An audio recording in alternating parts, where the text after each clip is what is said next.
Kolik to bude stát?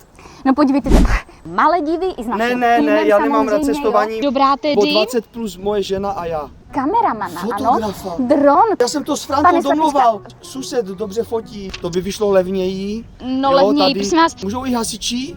Jak hasiči? Příliš drahé. Na cenu v rámci svatby určitě bych se neohlížela. Jo? Cože?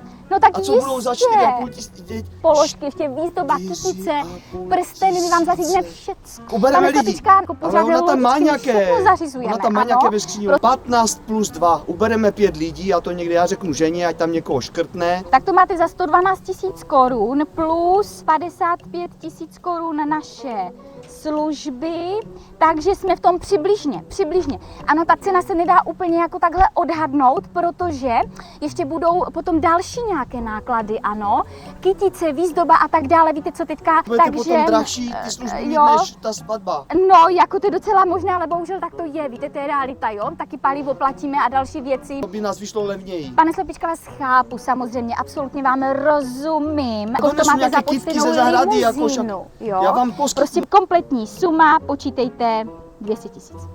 Kolik? Jako Míň, diskutujeme. však vy neplatíte ten zámek. A Se s náma fotograf bude sused. profesionálové. Ať udělají méně fotek. No ať ale ne- tak méně fotek, to je jejich čas, rozumíme si prostě, jo. No Tam dobře, jako tak musí ať se přijet zkrátí ten čas, a přijdou takhle jako na prostě... chvílečku potom, dostanou zákusek a půjdou.